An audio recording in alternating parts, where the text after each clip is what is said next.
Bueno, buenas tardes, ¿cómo están? ¿Cómo se encuentran? El día de hoy vamos a empezar con la clase, ya la puse a grabar por cualquier cosa. Espero que se encuentren muy bien, estén todos bien. Muchas gracias a los tres que están conectados. Bienvenidos a la clase de estudios sociales del día de hoy. Hoy es 26 de agosto del 2021. Bueno, vamos a tratar de avanzar un poco más en los contenidos que corresponden al examen de estudios sociales, esperando que todos se encuentren muy bien y que de muy buena forma estén con mucha salud y sus familiares también. Así que sin más que decir, voy a arrancar y bueno, vamos a ver cómo nos va el día de hoy. Espero que todos los temas queden claros. Si hay alguien que tiene que hacerme alguna consulta, alguna pregunta, yo con mucho gusto estoy para servirles. Recuerden que las clases las estoy subiendo a YouTube, pero he tenido algunos problemas para subir algunas de las clases. Entonces hasta que no corrija ese problemita, no las estoy pudiendo subir. Pero bueno, primero agradecerles, bienvenidos a todos y espero que se encuentren de verdad muy muy bien. Y que puedan disfrutar sobre todo la clase.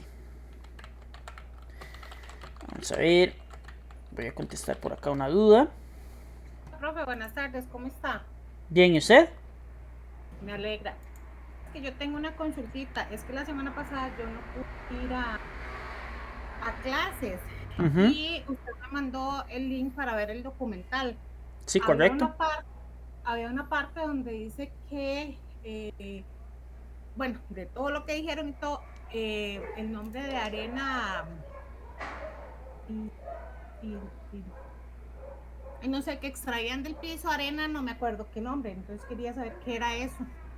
Esa arena que sale ahí, que ahorita también se me está escapando el nombre, es una arena que tiene petróleo en ella. Entonces usted saca la arena, la filtra, digamos, y le sale el petróleo por debajo. Ok, perfecto. Ajá. Es una arena cargada de petróleo. Es una forma muy fácil de obtener petróleo. Muy barata y, bueno, sumamente destructiva para el medio ambiente, ¿verdad? Pero sí, es una arena, como arena de playa, que tiene petróleo en ella. Entonces le hacen como un proceso de filtración y le sacan el petróleo que tiene esa arena. Arena luminidosa se llama. Ok, muchas gracias, muy amable. Con mucho gusto. Ok, mucho gusto. Bueno, el día de hoy vamos a estar conversando un poquito sobre los efectos que tiene el cambio climático y el efecto invernadero sobre nuestra región. ¿Qué se está haciendo al respecto? Vamos a estar hablando un poquito de un acuerdo que se llama el Acuerdo de París. Y por último vamos a ver un video que habla sobre los efectos del cambio climático sobre la Tierra. Ese no lo voy a poner en la clase grabada por derechos de autor, ¿verdad? Por cualquier cosilla. Pero bueno. Primero que nada, Costa Rica es uno de los países que no se salva de los efectos del cambio climático, ¿verdad? De la variabilidad climática. Los países que tienen clima tropical son los países más expuestos al tema de cómo nos afecta el medio ambiente y el clima, ¿verdad? Y la región centroamericana tiene esa variedad climática tan rica que tiene y que la hace tan próspera a nivel de cuidado de la naturaleza, ¿verdad? De los ecosistemas que tiene, pero al mismo tiempo esa variabilidad climática también representa que tengamos muchísimo más amenazas de las que quisiéramos con el tema del cambio del clima, ¿verdad? Todos esos ecosistemas se encuentran de alguna forma afectados ya o en peligro por el aumento de la temperatura que estamos teniendo últimamente. La región de América Central posee esa variabilidad climática gracias a varios factores como los vientos alisios provenientes de las aguas cálidas del Océano Atlántico y del Caribe, y eso ha generado que hayan pequeños espacios con microclimas. Por ejemplo, voy a tomar el caso de Costa Rica como la reserva nubosa de Monteverde, que es un bosque nuboso. También no muy largo de Monteverde, que es una zona fría, lluviosa, cubierta de mucha neblina, está la zona de conservación de Guanacaste, que representa otro clima totalmente distinto, como lo es un clima seco, ¿verdad? Con estación seca durante casi todo el año, llueve poco, la vegetación tal vez no es tan verde como en Monteverde, y así sucesivamente. Entonces ese relieve y esos vientos alisios hacen que nosotros tengamos un clima bastante variado, no solo en Costa Rica, sino en la generalidad de América Central. Entonces, bueno, ahorita estamos viendo los efectos, por ejemplo, de las ondas tropicales en el país, ¿verdad? Que han generado que haya muchísima lluvia. Y en Panamá, por ejemplo, no hay esa afectación tan directa sobre el centro de Ciudad de Panamá. Entonces vean que a pesar de que somos países pequeños, el cambio climático es una cuestión que afecta de alguna forma u otra las zonas en las que nosotros estamos. Factores que determinan nuestro clima son las zonas de convergencia intertropical y las ondas del este. Estos son unas zonas donde chocan los vientos alisios. Y a veces las corrientes marinas se pueden manifestar también en los fenómenos del Niño, que generan sequías, o los fenómenos de la Niña, que generan lluvias, principalmente en el Valle Central.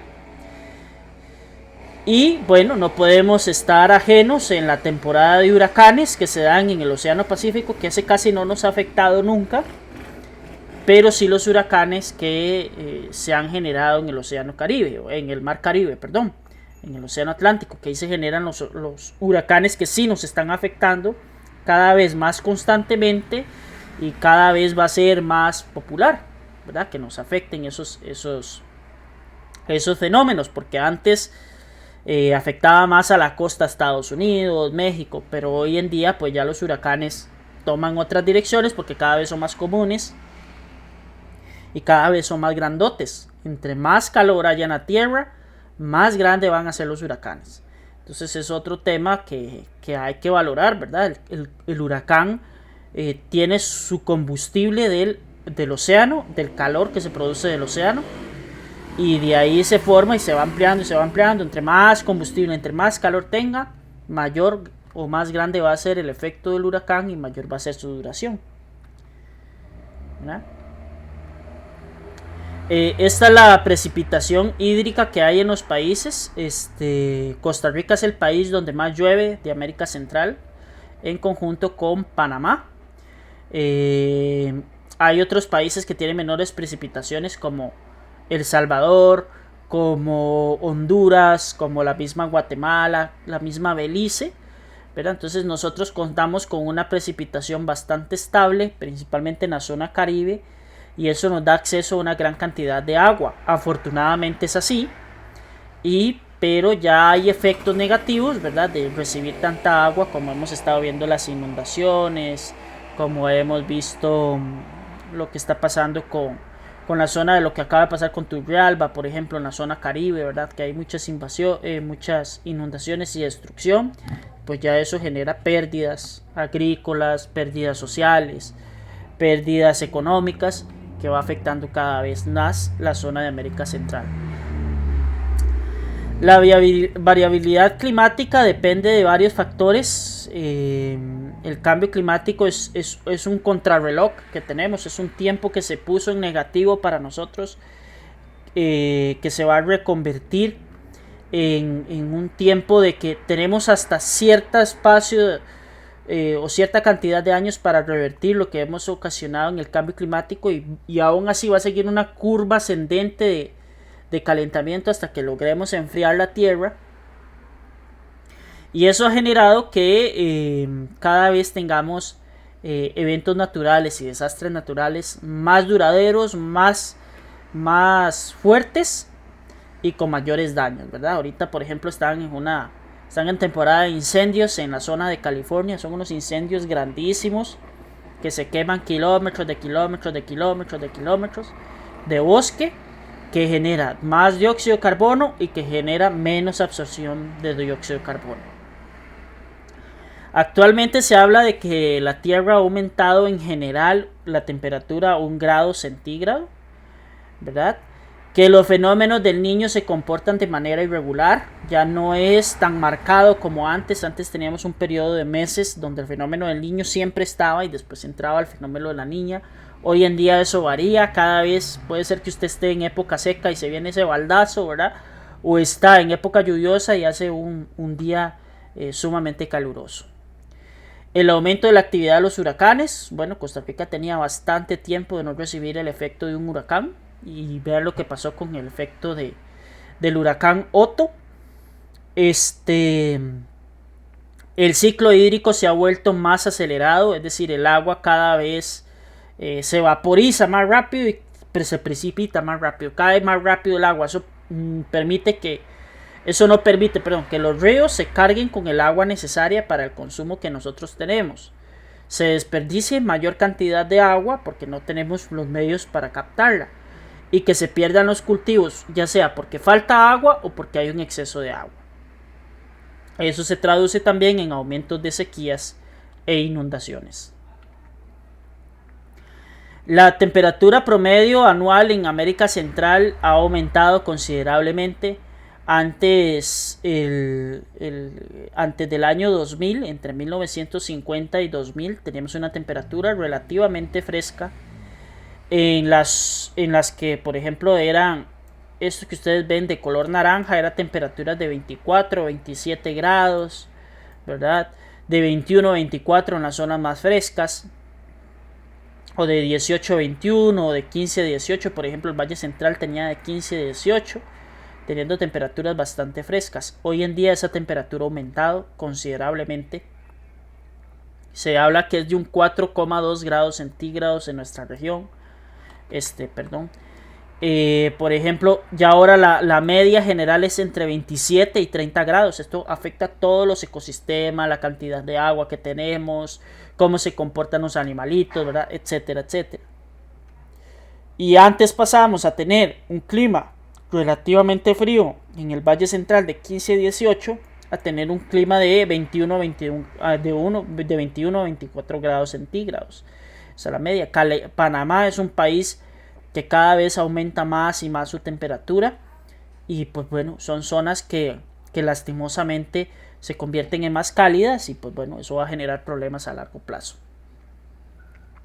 América Central es la segunda región más vulnerable ante el cambio climático. Las primeras son las islas que están en el Pacífico, que por el aumento del mar han hecho que se reduzca el tamaño de la isla y los habitantes pues tienen que desplazarse, pero va a llegar un momento en que ya no van a encontrar el espacio suficiente para habitar, ¿verdad? Dentro de los desastres ocasionados por los fenómenos naturales nos vamos a encontrar que el problema de qué tan vulnerables estamos, por ejemplo las zonas costeras en Costa Rica, que para nadie es un secreto que lastimosamente nuestras zonas costeras son las más vulnerables porque la mayor gente o la mayor cantidad de personas que tienen menos recursos son las que viven en las costas. ¿Verdad? Nuestras provincias costeras es donde el índice de pobreza es mayor, donde el desarrollo humano no es tan bueno, donde la infraestructura tampoco se le ha invertido el dinero que se necesita, etcétera, etcétera, etcétera.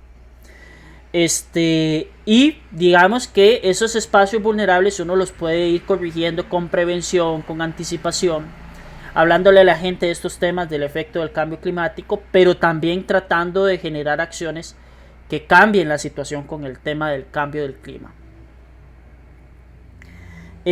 Obviamente entre más recurso monetario, es decir, entre más dinero, más plata tenga yo, mejor me voy a poder preparar para lo que está pasando con el cambio climático. Y eso aplica para la gente y para los países. Los países con más cantidad de dinero, pues obviamente tienen la tecnología, tienen formas de controlar las inundaciones, por ejemplo, de apagar incendios forestales, porque tienen más recursos. Los países como nosotros, que están en vías de desarrollo, pues no tienen los recursos tal vez para mediar esto, y vean que somos los más afectados. Y tal vez somos los que menos aportamos en el tema de la variabilidad climática.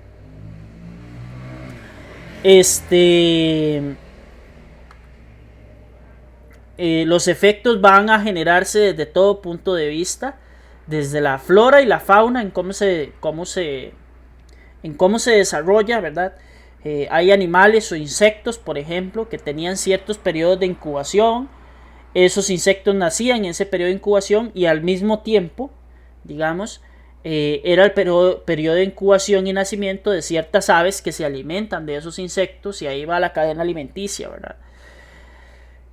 Hoy en día esos insectos o nacen antes o nacen después del periodo de incubación de las aves. Cuando las aves nacen no tienen que comer y eso genera que se mueran de hambre y se va perdiendo ahí la cadena alimenticia. Y uno de los efectos más negativos que hemos tenido por la emisión de dióxido de carbono es la pérdida de corales. Que los corales son como ciudades marinas, son riquísimas en biología marina, es decir, la cantidad de animales que viven en un coral es impresionante. Y muchos de esos animales, de esos peces, nosotros los consumimos como alimento. Y las barras coralinas se van disminuyendo. Tanto es así que se van poniendo como de un color gris. Y esa vida que se desarrolla en los corales grises no nos sirve a nosotros, ¿verdad? No es para el consumo humano. Entonces tenemos un panorama bastante gris con respecto a cómo se van viendo nuestros océanos.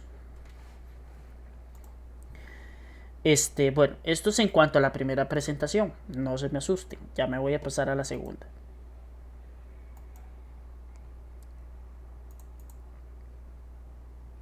Y ustedes me dirán, profe, ¿qué estamos haciendo como planeta para hacer un cambio positivo y qué es lo que se está haciendo, verdad? Porque sí hay acciones, sí hay cosas que se están haciendo.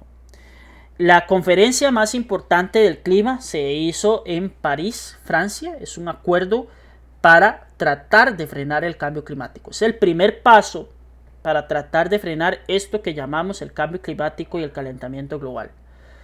Es el más importante de los acuerdos. Han habido más acuerdos de medio ambiente. Por ejemplo, se hizo un protocolo que se llamaba Protocolo Kioto, allá por los años 2000, que lo que trata de hacer es frenar la cantidad de emisión de gases de efecto invernadero. También está el acuerdo de la conferencia de Río de Janeiro, que también se tomaron decisiones. Pero el acuerdo de París toma, como todos los acuerdos climáticos, los pone en uno solo y hace que los países lo firmen y se comprometan con cumplir el Acuerdo de París para evitar el cambio climático. El objetivo número 1 es mantener la temperatura media mundial por debajo de los 2 grados respecto a los niveles que habían antes de la revolución industrial, que yo les había comentado en clases que es el punto donde el ser humano empieza a contaminar y contaminar y contaminar. La forma legal es que la ONU legalmente cree que es necesario que sea vinculante este acuerdo. Es decir, si yo lo firmo me tengo que comprometer a hacerlo, ¿verdad? Sin embargo, como que no hay una sanción específica, ¿verdad?, para los países que no están cumpliendo con el acuerdo que ellos firmaron. Cada país tiene que velar por tratar de que en su marco legal, es decir, en sus leyes, se cumpla con el Acuerdo de París, ¿verdad? La reducción de emisiones de contaminantes, 187 de los países que formaron parte de la Convención del Cambio Climático de la ONU, firmaron y ratificaron el Acuerdo de París, ¿verdad? El Acuerdo de París entró en vigor el año pasado, es un acuerdo muy nuevo. Y hay un mecanismo que se llama compra y venta de emisiones. ¿Qué es esto? Hay países desarrollados que evidentemente no pueden dejar de contaminar, pero lo que hacen estos países desarrollados es pagarles a países en vías de desarrollo para que ellos fomenten, por ejemplo, la siembra de árboles, que procesen dióxido de carbono, etcétera, etcétera. Entonces ellos contaminan más, pagan mayor cantidad de dinero a estos países y estos países toman ese dinero pues para crear más vegetación y producir mejores y más centros para reducir el efecto del cambio climático, y entonces digamos como que ahí se va compensando. Los compromisos de reducción se revisarán cada 5 años. Este año se iba a hacer una conferencia ambiental para valorar qué estaba pasando con el Acuerdo de París entre este año, finales del año pasado y principios de este, pero no se pudo hacer por el tema del COVID. Lastimosamente el Acuerdo de París todavía no tiene sanciones, ¿verdad? Sin embargo, se está tratando de hacer mecanismos transparentes que sí sean de carácter vinculatorio, es decir, que sí se sancione al país que no esté cumpliendo. La meta a largo plazo es lograr un equilibrio entre los gases emitidos y los que puede absorber la Tierra en la segunda mitad del siglo, es decir, del 2050 en adelante, que ya la Tierra esté equilibrada. El financiamiento, los países desarrollados, como les digo, buscan incrementar la cantidad de dinero que invierten en países en vías de desarrollo como el de nosotros, para que nosotros seamos ese pulmón, ¿verdad?, mediante el cual ellos contaminan un poquito menos, pero nosotros absorbemos un poquito más. Se supone que se debe movilizar 100.000 millones de dólares anualmente desde el 2020 para tratar de mitigar y adaptar todos los mecanismos hasta antes del 2025 para lograr pues frenar esto. Las pérdidas y daños, reconoce la necesidad de poner en marcha del mecanismo de pérdidas y daños. Eso es para tratar de evitar que los países cometan errores. Fue ratificado en el 22 de abril del 2016 este Acuerdo de París en una ceremonia que se hizo en las Naciones Unidas en Nueva York. Al menos 55 partes que suman el 55% de las emisiones de los gases de efecto invernadero han ratificado, dentro del cual estamos nosotros, ¿verdad? El país de nosotros, Costa Rica, está en ese Acuerdo de París y está ratificado. Costa Rica se había puesto una meta de ser carbono neutral, es decir, que nosotros no emitiríamos gases de efecto invernadero. Se buscaba que fuera el primer país en carbono neutral. No se ha logrado la meta, no se ha logrado el objetivo. Se ha buscado diferentes mecanismos y pues a esa meta estamos. Ya hay países carbono neutralidad como los países nórdicos, ¿verdad? Dígase Suecia, Finlandia y Noruega. Esos países ya han ido convirtiendo muchas cosas que nosotros pues todavía no hemos logrado, ¿verdad? Por ejemplo, las bombas de hidrógeno, ¿verdad? Donde los vehículos usan hidrógeno en vez de combustible, gasolina, diésel, etcétera. Ya en Noruega, en Suecia y en Finlandia se están haciendo esas conversiones. El Acuerdo de París dice que los estados se someterán a esos cada 5 años para ver cuáles son los niveles que cuáles son los niveles de contaminación que tiene cada país, para ver cuáles son las acciones que se pueden hacer para disminuir eso. Entonces, por ejemplo, la Unión Europea prohibió la venta y compra de vehículos a partir del año 2030 de vehículos de combustión. Ya no se van a poder vender en la Unión Europea carros de gasolina o de diésel. Todos van a ser o carros eléctricos o carros de hidrógeno o carros híbridos, ¿verdad? Las principales metas: sostener el calentamiento en 1.5 grados, ¿verdad? Establecer objetivos nacionales para que los países reduzcan las emisiones. Alcanzar cero emisiones netas entre el 2050 y 2100, es decir, que ya el ser humano no contamine más o no caliente más la atmósfera entre el 2050 y el 2100. Revisar las metas, a ver si las estamos cumpliendo cada 5 años. Crear mecanismos para mitigar los daños causados por el cambio climático. Y producir un acuerdo financiero no vinculante para que los países en desarrollo puedan reducir sus emisiones. Lastimosamente, Estados Unidos, Siria y Nicaragua, con el gobierno de Donald Trump a la cabeza, ¿verdad? En Siria por una situación política bastante compleja que eso se ve más adelante, y Nicaragua no forman parte del Acuerdo de París. Y Estados Unidos es el responsable del 14% de los gases de efecto invernadero del planeta. Y Estados Unidos no se comprometió a firmar el Acuerdo de París. Con el nuevo presidente de Estados Unidos, va a firmar acuerdos dentro de los cuales se va a incorporar otra vez al Acuerdo de París para tratar de que Estados Unidos baje la cantidad de gases de efecto invernadero que arroja al mundo. Otros acuerdos que tiene esta conferencia, primero que nada, son que todos los países prestarán comunicación sobre cuáles son las medidas de adaptación que se están tomando. Se reforzará de manera significativa el mecanismo de internacional de Varsovia sobre cuáles son las pérdidas y daños que se ha generado por el cambio climático. Un marco robusto, transparencia, donde se vean verdaderamente las acciones que se ha tomado como seres humanos para tratar de frenar el cambio climático. Y ver, el 2023 se iba a hacer una evaluación general a ver cómo vamos con el Acuerdo de París. ¿Verdad? A ver cómo vamos con el Acuerdo de París. Incluye un mecanismo de cumplimiento supervisado por un comité de expertos que opera de manera no punitiva. Bueno, eso es en cuanto al Acuerdo de París, ¿verdad? Y lo que se está tratando de hacer. Y por último, vamos a ver cuáles son estos efectos que está teniendo sobre América Central y Costa Rica el cambio climático, ¿verdad? Primero que nada,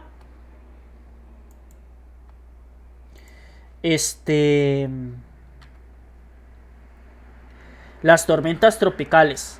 Las tormentas tropicales se forman cuando hay un choque de aire frío con aire caliente en el océano, generalmente.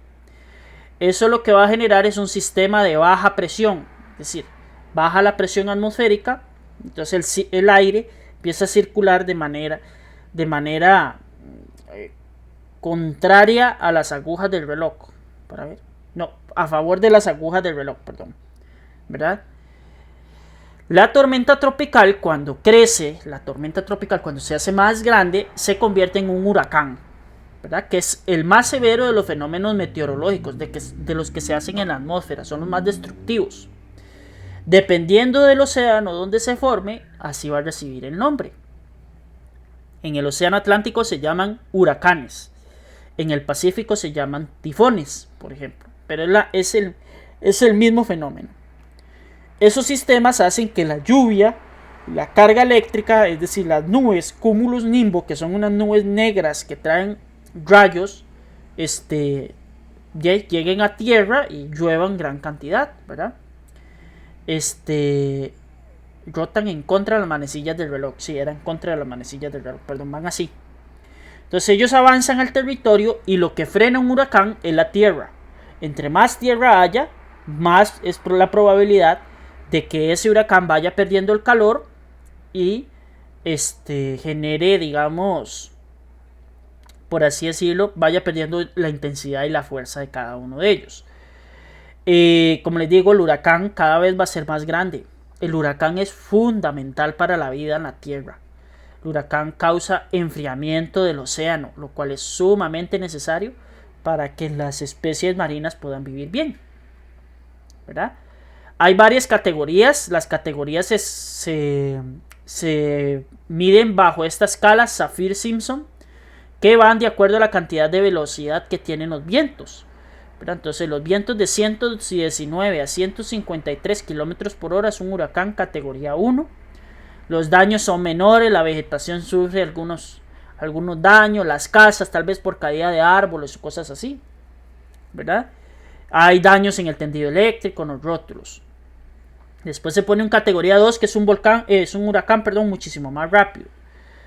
Va de 154 a 177. Aquí sí ya hay daños severos en la vegetación, en los tendidos eléctricos. Incluso pueden haber afectaciones en las carreteras, principalmente en los puentes donde hay ríos de mucho caudal. Destrucción de algunos edificios, que haya que evacuar zonas costeras porque el mar está bastante complicado, ¿verdad? Etcétera, etcétera. La categoría 3, que ya es un huracán grande, fuerte, ¿verdad? Que es de vientos de 178 a 209 km por hora. Daños moderados en edificios pequeños y estructuras grandes dañadas por el embate de las olas. Hay que evacuar a los habitantes de las zonas costeras. Después está el categoría 4, que es de 210 a 249 kilómetros. Aquí ya no se puede ni salir. En categoría 4 es demasiado fuerte el viento que está soplando, ya que hay daños graves en las viviendas, en los albergues. Hay que evacuar a la gente por kilómetros, ¿verdad? ¿De dónde va a pasar el huracán? Y vientos de más de 250 kilómetros por hora es categoría 5, que ya eso es un huracán infernal, como por ejemplo el huracán Katrina, que despedazó toda la costa atlántica de Estados Unidos, principalmente en el estado de Florida, donde despedazó una amplia región llamada Nueva Orleans. Se inundó todo, despedazó las casas, destruyó, mató un montón de gente, ¿verdad? Y aquí sí hay que desalojar a una población bastante grande de por donde le está pasando el huracán, ¿verdad? Esta escala de Saffir-Simpson, ya los huracanes de más de 252 kilómetros por hora de categoría 5, ya arrancan los techos y hace destrozos, y, ¿verdad? Trae materiales, se inunda todo. Bueno, es un desastre, ¿verdad? Por todo lado. Uno de los huracanes que nosotros como América Central, como Centroamérica, perdón, que más nos ha afectado fue el huracán Mitch, que es el peor desastre del siglo pasado en Centroamérica, que tuvo vientos de hasta 290 kilómetros por hora. Fue un huracán de categoría 5 que causó daños por más de 6.000 millones de dólares. Este huracán afectó grandemente a Honduras, y Nicaragua, Salvador y Guatemala tuvieron daños parciales. A nosotros nos afectó la cola del huracán, que se llama, la cola del huracán es esto que se ve acá, que son como las nubes más alejadas. Este es el ojo del huracán, donde está la tormenta más fuerte. Eso se llama la cola del huracán. Eso lo que genera es que hayan vientos rápidos, mucha velocidad, también en el aire, y sobre todo lluvias, muchas lluvias. Lastimosamente, con el crecimiento de la población, el aumento de la pobreza, y que nosotros no tenemos un ordenamiento urbano, no tenemos buenas leyes para ordenar nuestras ciudades, ha generado que Centroamérica esté propensa mucha de la gente a inundaciones. Aparte de eso, hay procesos muy grandes de deforestación. Una forma muy sencilla de detener un huracán es con vegetación. Y como la tierra ha sido sobreexplotada para tener ganado o agricultura, hace que los huracanes pasen, ¿verdad? Como si no tuvieran freno, ¿verdad? Eso hace que los suelos pierdan también sus sedimentos, que quedan cada vez menos fértiles, y las inundaciones y los deslizamientos cada vez son más comunes, ¿verdad? Estas son las zonas más afectadas, digamos, por el tema de las inundaciones. Vean que nuestro país, todo el país, tiene riesgo a inundación, excepto algunas áreas tal vez de Guanacaste y Punta Arenas, pero Limón es terrible. Y Panamá es todo el país, la mitad de Panamá, en la parte norte de Panamá, es un riesgo altísimo de que se inunde a cada rato, ¿verdad? Y hay zonas muy amplias. Estos colores que se ven como claros, celestes, son zonas en América Central, en Centroamérica, que tienden a inundarse con muchísima facilidad, ¿verdad? Y por otro lado tenemos las sequías, ¿verdad? Que las sequías es una disminución de la cantidad de agua. Es una desviación temporal de las precipitaciones, no llueve, y eso genera que haya aridez. La falta de agua o el déficit de lluvias provoca que la producción agrícola no se dé, que el ganado se muera de sed, que la gente tenga afectación porque no tiene el agua para poderla hacer, ¿verdad? Como pasa en Guanacaste, algunos barrios que tienen esos problemas, y que el abastecimiento de agua para la población no sea suficiente, ¿verdad? Eso genera que cuando no hay agua y no hay salud, aumenten los casos de ciertas enfermedades como el paludismo, como la malaria, como el dengue o el Zika, ¿verdad? Producidas estas enfermedades por la picadura de un mosquito, ¿verdad? De un mosquito. Entonces, por ejemplo, si tenemos dengue, estos son los síntomas. Ahorita estamos con un brote de dengue muy fuerte sumado al COVID-19. Lo que pasa es que el COVID-19 ha tapado todas estas noticias, pero hay un brote de dengue. Esto da fuertes dolores de cabeza, erupción cutánea, manchas rojas por su cuerpo, vómito, dolor de músculos y articulaciones, falta de apetito y dolor detrás de los ojos, ¿verdad? El tratamiento es atención médica inmediata. Se trata antes de que pase todo el tema del dengue, tomar mucha agua, descansar y lo más importante, no automedicarse.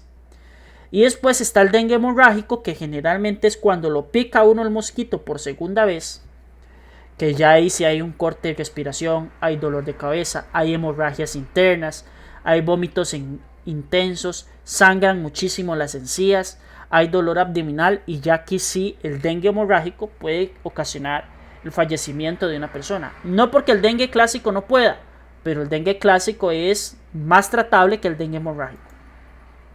Entonces cuidarse bastante. Después tenemos la malaria, ¿verdad? Que es un dolor en el centro de la cabeza, como aquí. En la piel hay escalofrío, sudoración, tos seca, se inflama el vaso, que eso es lo más peligroso de la malaria, ¿verdad? Se inflama ese órgano. El estómago genera náuseas, vómitos, dolores de espalda, mucha fatiga, mucho dolor muscular, fiebre. Y por último tenemos el Zika, ¿verdad? Que es un problemas de salud, fiebre, conjuntivitis, fatiga, dolores musculares, diarreas, salpullidos, acumulación de líquidos, ¿verdad? Y esto, el Zika, si pica a una mujer embarazada, puede tener efectos en sus hijos, como el Guillain-Barré, que el Guillain-Barré es un síndrome que genera movimientos involuntarios y puede ser sumamente peligroso porque incluso puede paralizar el sistema respiratorio, ¿verdad? Se entumen los músculos, hay un cosquilleo en las extremidades, debilidades en los brazos y las piernas, la gente no puede caminar bien, afecta los ojos y los párpados en sus movimientos, o en todo caso puede provocar microcefalia, que es una cabeza más pequeña para los bebés de lo normal, y eso genera retrasos en áreas cognitivas del cerebro, ¿verdad? Que ocupan hacer funciones básicas para las personas, como movimientos, coordinación, equilibrio. Puede generar enanismo, distorsiones faciales, convulsiones, que no haya un desarrollo cognitivo apto, ¿verdad? Que le cueste más al chico o a la chica cuando tienen estos síndromes de microcefalia. Y lastimosamente el Zika tiene riesgos bastante altos para las mujeres cuando están embarazadas. Y la chikungunya, que es muy parecido, igual transmitida por el Aedes aegypti o el Aedes albopictu, que genera fiebre, dolor de cabeza, fatiga, incluso puede llegar a deprimirnos. Lo podemos notar con náuseas, salpullidos. Es igual que el dengue, tiene los mismos síntomas, pero la chikungunya tiene la característica que es un poco más grave que el dengue, porque te puede dejar efectos o secuelas para el resto de tu vida, como dolor de articulaciones, o daños en los músculos. Después de que te pica el mosquito, entre 3 y 7 días más o menos, puede empezar a sentir los síntomas, y puede durar entre 2 y 12 días uno en recuperarse de los efectos de la chikungunya, la picadura de la chikungunya. Entonces aquí están algunos de los efectos, ¿verdad? Fiebre alta, dolores de cabeza, dolores musculares, articulaciones, malestares, parches de sangre debajo de la piel, disminución del apetito, dolor de los ojos y detrás de los globos oculares, sensación de cansancio, sudoración, síntomas de 7 días, ¿verdad? La chikungunya puede desarrollar uno también artritis, malestar general, fuertes dolores de articulación. Y el Zika puede generar conjuntivitis, ¿verdad? Pican mucho los ojos, pero no hay pus. Artritis, artralgia, que artralgia es problemas en las articulaciones. falta de apetito. Es básicamente lo mismo lo que causa, pero cada uno es más grave que la otra. El dengue es, digamos, lo más benevolente. La chikungunya ya deja efectos fuertes en su cuerpo. Y el Zika, que es como el peor de todos, ¿verdad? Que también puede generar efectos muy muy negativos en el cuerpo de un ser humano. Así que evitar el contagio de enfermedades por el Zika, tomando en cuenta estos del Zika, chikungunya y dengue, perdón, y el virus, el mosquito de la malaria, mediante limpiar los patios, ver que no haya nada que acumule agua, eliminar el agua estancada, que es los lugares donde ellos se reproducen, como latas, recipientes, botellas. Tapar o dar vuelta a los recipientes. Si ustedes tienen un balde ahí que lleva mucha agua, denle vuelta y tápenlo para que no se metan los mosquitos ahí. Reemplazar la tierra con tierra o arena el agua de tus macetas o flores. O sea, que ustedes ven que hay un charquillo de agua ahí, échenle un poquito más de tierra a esa planta, ¿verdad? Tapar los tanques de agua y cisternas. Cuando tiran las llantas es mejor dárselas al llantero para que él las procese, ¿verdad? Que fijarse que no haya agua acumulada. Lavar con agua y jabón los floreros y los bebederos de los pajaritos y los que uno toma también, ¿verdad? Esas son cosas que nosotros podemos hacer para evitar el contagio del dengue y la chikungunya. Y bueno, eso vendría siendo toda la clase teórica del día de hoy. Voy a detener la clase grabada en este momento. Espero que les haya gustado y bueno, abarcamos bastantes contenidos a pesar de que llevamos un corto periodo de tiempo. Voy a detenerlo y todavía no se me vayan para ponerles un video de los efectos del cambio climático. Saludos.